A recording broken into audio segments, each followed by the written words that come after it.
Hey everybody, welcome to ANF Sports Tonight. I'm Scott Pennyman. We got Emily Gagnon over at State Farm Arena. Emily, what's popping? What's up, Scott? What's up? Watch party. 2023 playoffs. Let's do this. The Hawks obviously putting on a watch party for tonight's game 2 against the Celtics. So fans have an opportunity to come out here and watch the game on the Jumbotron. And, you know, it's a later crowd here in Atlanta, so it's not full yet. But I do believe there will be quite a few that show up here in about 30 minutes. You think those vibes will help them bring it home tonight, man? The vibes all the way up to Boston? I don't know about that because, you know, they're going to need more than vibes from Atlanta, good vibes from Atlanta to get it done tonight. But if you take a look at their pattern from this season, they do like to win one and lose one in that order. So win, lose, win, lose. So if we go based off of that and their inconsistencies all season, why not get the dub tonight? You lost game 1, so win tonight. They do. I mean, for me, absolutely have to win tonight. I mean, this is a must-win game, in my opinion. I say that because if they go down 0-2 in this series, they are not coming back from that. They're not built to come back from a deficit like that. I got you. All right, so Emily, let's jump right into some NBA playoff. Last night, the Warriors lost to the Kings, and they just went down 0-2 in a playoff series for the first time in like forever. You got Steve Kerr and the Warriors. I mean, I don't know. I have my take on what's going on, but I hear yours first. What do you think is going on with the Warriors right now? I don't think they were expecting this, Scott. I mean, honestly, I stayed up late to watch that game, and I was locked in, just like the fans in Sacramento. They were locked in. And right now, that team is reminding me of the Hawks when they made it to the Eastern Conference Finals. That's how this arena was. I mean, it was insane in here, and you could really tell that the Sacramento fans have been waiting for this years to host playoff games, to even be in the you know, a playoff conversation. So these fans have been prepared. They've had years to get rowdy, and they're showing it off. And I think that the team is really feeding off of their energy, because at first, the Warriors at the beginning of that game, they looked good, they looked strong, but I really think it came down to the environment, and it got chippy, and it was like the kind of basketball you really, really want to watch. So for me, this is good for the NBA, right? Because throughout the years, you know, you hear that the NBA is losing viewers and whatnot, and they're trying to make the playoffs more exciting now. And one of the ways they did that was add that play-in tournament. But also having a series like this, a rivalry of two teams that are so close together in proximity, have very young teams, even though the Warriors are very experienced. This is what you want to see, and you want to see the underdog, even though they have a higher seed. The underdog, in my opinion, the team with the least amount of experience is the one winning right now, and it was absolutely unbelievable. But I know, again, you're the NBA guy, so you have an opinion too. No, look, I mean, I'm feeling everything you were saying. I mean, it's interesting just to see the Warriors in this situation, right? I mean, obviously they've been the juggernaut, probably the dynasty for the better part of the last 8 to 10 years. But I think what we're seeing with the Warriors right now, I think is what we normally see at the end of every NBA dynasty. I think we're watching the Warriors become older. We're watching them becoming slower. We're watching them become a little less inspired. And they just don't seem to want it the way they have in years past. Meanwhile, the Sacramento Kings, who haven't made the playoffs since Chris Webber was there, right? So I think what you're seeing is an inspired Kings team who have that eye of the tiger that the Warriors don't have right now, because, you know, Klay Thompson's always the first one to bring that up. We got 4 rings, man. We got 4 rings. And I think sometimes with that comes complacency. I think they just don't have the urgency anymore, and I think winning does that. I think, you know, a lot of times when those teams are together for so long, they just kind of get tired of each other. They get up in age, and I think that's what you're seeing with the Warriors right now. It's just a sense of urgency, the age, the injuries over the years. It's all coming crashing out at one time, and the Kings are quicker. They're more, they're more hungry. They just want it right now more than the Warriors do. So I don't see this stopping anytime soon. I think the Kings are going to win this series. I'm into that. I am all into that. Let's pass the torch over. Kings, get it done. Kevin Huerter, I'm your fan. I loved you when you were here in Atlanta. You showed me nothing but respect, gave me great interviews. Great dude. And listen, I've said this before, and maybe I've said this to you. I don't know that he necessarily wanted to leave Atlanta. This was the team that drafted him. This is where he was comfortable. He had a home here in Atlanta. The Hawks traded him, and at first I think it was a shock, and I don't know if it was disappointment, but when you're comfortable somewhere, you want to stay there. But this couldn't have been a better career move for him. Honestly, couldn't have been better. Yeah, I mean, Kevin Huerter's been balling. I mean, there's no mistake about it. I mean, I think that was maybe one of the sneaky, quiet, but one of the best acquisitions in the NBA this season was the Kings getting Kevin Huerter. It gave him a shooter, and it just gave him balance on offense. And right now, he looks like he's in a perfect place at the perfect time. And like I said, I think the Kings are going to win that series. They seem like the younger, more hungrier team, and they want it more. So my pick is the Kings. But I tell you what, let's get to you kind of touched on it earlier. The Hawks and Celtics Game 2 preview, right? That's why you're over at State Farm Arena for that watch party and everything like that. Just after you saw Game 1 and the Hawks just kind of get knocked around the way they did, what gives you any confidence, or do you have any confidence that they'll bounce back tonight and get a W? So I don't know that I necessarily think they're going to win tonight. If I had to pick one, I would say that they will not win tonight, that they're going to come back to Atlanta down 0-2, and they won't be able to recover from that. Just my opinion. But I will say what gives me a little bit of hope, how they played in that second half, Scott. I mean, they went on a run. They were down by so many points, so they couldn't overcome their deficit. But in that second half, the third and fourth quarters, they won those quarters. So players have been saying it since post-game of that game. We need to bring this momentum that we developed in the second half of Game 1 into the first half of Game 2. So if they come out to a strong start, if they start off strong, that certainly could make the difference in the game. I'm looking at that tonight. Can they come out and actually make baskets early on? Can the buckets drop? I mean, they have to be able to make these shots. But also three-pointers. They were not very good from the arc against Boston in Game 1. I think it was like they were 5 of 29 as a team, so only 5 three-pointers. That makes a huge difference in a game. If your shots aren't falling, especially from downtown, you have no chance of winning. And on the flip side, the Celtics looked really good from 3. And they defended Trae Young just like Miami did at this time last year. I keep saying it. Miami, they gave everybody a blueprint of how to defend Trae Young, how to suffocate him, how to stop him. You thought DeJounte Murray was brought in to help with that, but we didn't see that in Game 1. DeJounte Murray, DJ, he was the leading scorer, 24 points from him, 24 points, leading scorer for the Hawks. But I think he was maybe like 0 for 6 or 0 for 5 from downtown.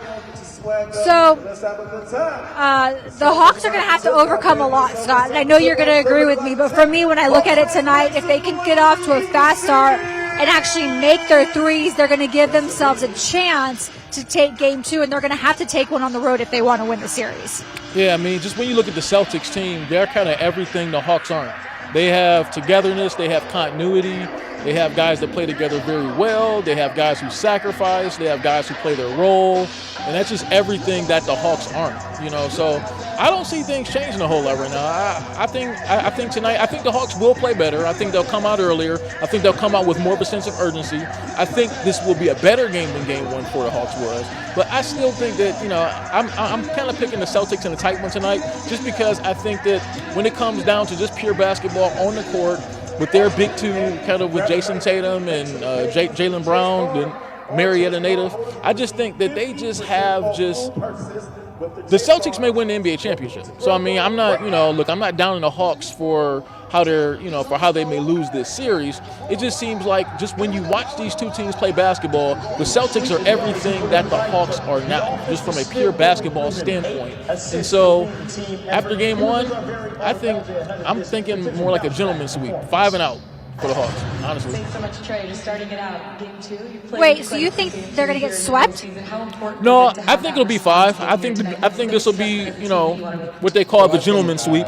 Okay, so you think the Hawks will win 1? Yeah, I think the Hawks will come home and win Game 3. That's the way it normally works in these things. I think the Hawks will come home in Game 3. They'll thrive off the home crowd. They'll have momentum. Trae Young will probably have a really good game. They'll play together. Boston probably won't have a heightened sense of urgency. We've seen these playoff series before. That's normally how they play out. A team gets trounced in the first 2 games. They come home. They feed off the energy of the crowd. A lot of the shots that didn't fall in the first 2 games fall because you kind of got the home court on your side and everyone's sort of excited. They'll ride the momentum to a win in Game 3. I think they'll lose Game 4 and they'll go up to Boston and lose Game 5. No, not right now. 4 and 5. What's also funny, Scott, is TD Garden is extremely loud. they don't play very well on the road. I think they won something like 17 games on the road this season, the Hawks. Yeah. So they've struggled away from State Farm Arena. So that has to be taken into consideration as well. And when you look at the Celtics, they have played very well at home this season. They have lost less than 10 games at TD Garden. So I do think that that's also a struggle, when you take a look at the environment that the Hawks will be playing in tonight. But like, you said, for a Game 3, which we can talk about later in the week, it does bode well for the Hawks to come home and play in this place. There certainly will be a lot of Celtics fans in here Friday, but I do believe the Hawks fans will do a better job at making it a very friendly environment for their team. Yeah, that's just kind of the way I see it. So, I'm picking the gentleman's sweep. I'm picking Hawks in 5. I wish I could have some better news or a better prediction, but it is what it is. So let's switch gears a little bit. Let's get into the Braves here. Max Fried yesterday. Max Fried looked awesome in his return to the mound. Just kind of when you see him coming off that injury, what's your impression of kind of, I guess you could say, for lack of a better term, his comeback? It's really just, let's do it. Like, you know what? Let's see that more often. You are the Braves ace for a reason. Max Fried, I want to see that every outing. Certainly he had some time to rest, and it appeared that way, right? Yeah. He looked good. But I said it yesterday, and I'll say it a million times if I have to. It wasn't his arm that was injured. It was his leg. And I do understand you obviously need your legs to be healthy at any position on the field in baseball. But he was able to continue to throw while he was rehabbing that hamstring injury. So it's not like he lost any time when it came to that. It was just like, could he run? Could he do it without having pain? And I was very happy to see that, and that's what not the Hawks, I apologize. That's what the Braves need. They need their pitching to be better, and those injuries bit them in the butt early, But now I feel like let's get that pitching back healthy, and let's see what this club can really do, because we already know that their position players, they're banging. Their position players are on point. Yeah, I think that's, like you said, that's the key, right? So I'm not going to lie, I thought he was going to be out a little bit longer.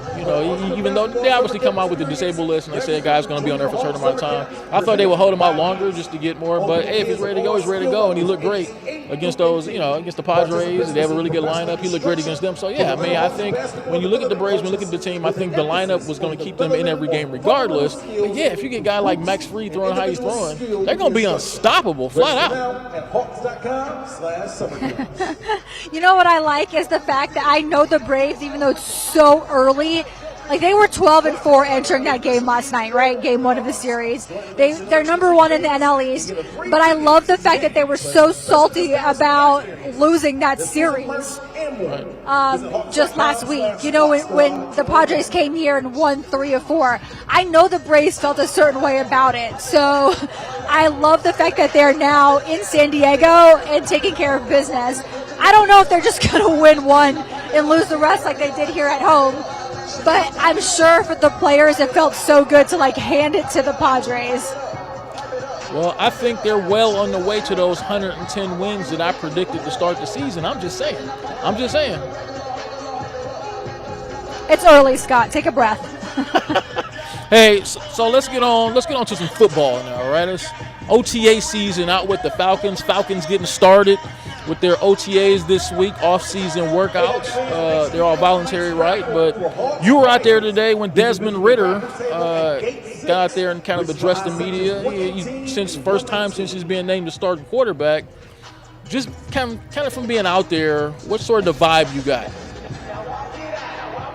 So, yeah, the off-season program has started in Flower Branch for the Falcons. We did hear from quarterback Desmond Ridder today, since he was basically given the key to the city.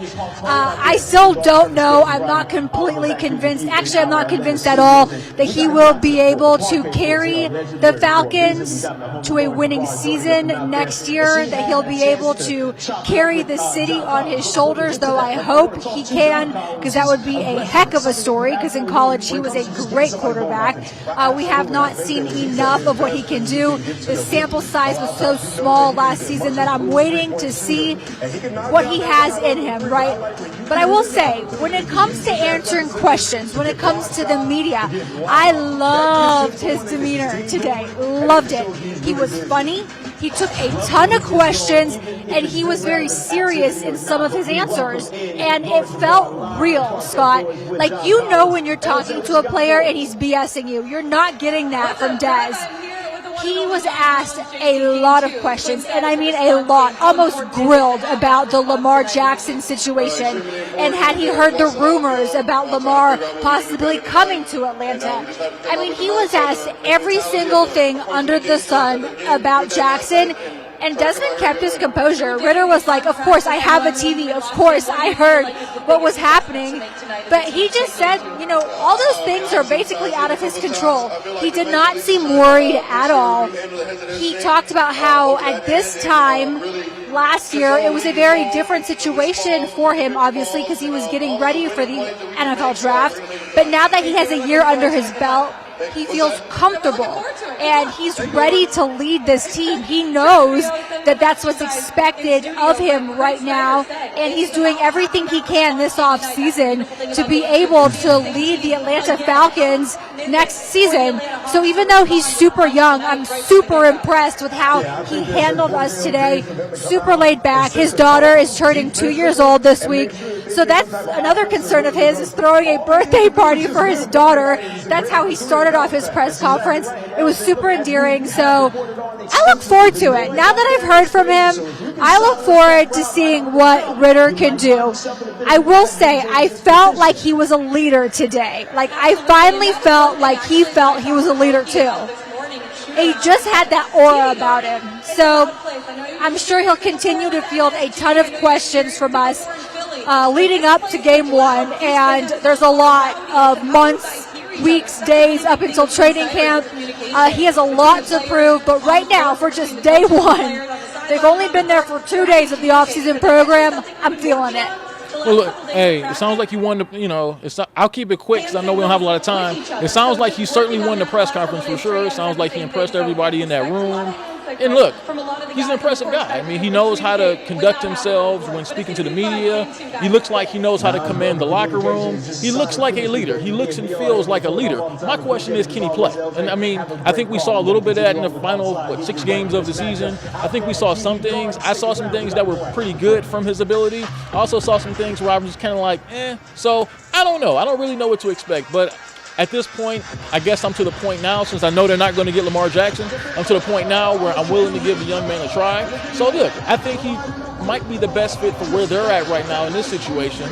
But I'm just saying, if they don't win this year and if he doesn't play well, everybody's in trouble. Everybody's probably getting fired. So for everyone's sake out there in Flowery Branch, I hope he does have the kind of season that they think that he can have. I hope he does mature and has that second-year jump, maybe like like Russell Wilson. I think early in his career, he took over that first season as a starter, and he became, just kind of like that dude by year 2. I hope that is Desmond Ridder. I mean, but, if it's not, I think everybody's in trouble. I don't know.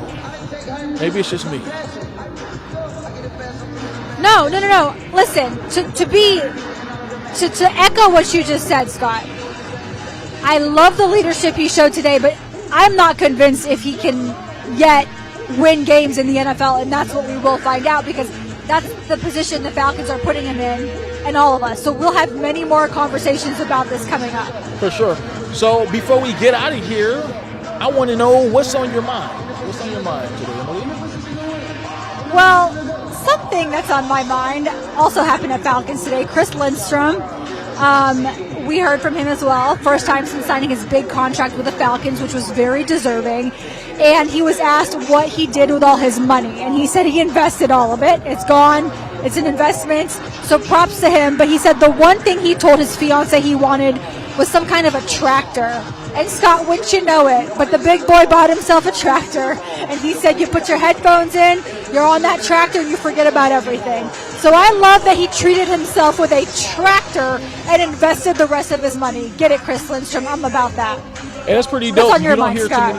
That's pretty dope.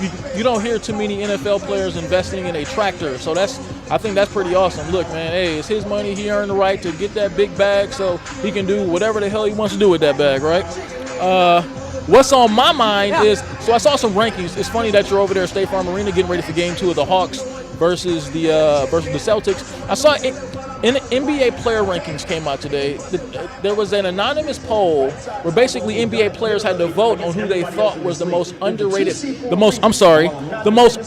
players in the NBA. The poll was to see who the most overrated players in the NBA were. And your guy, Trae Young, was at the very top of that list as the most overrated player in the NBA. That's just something to think about. Yep, no comment.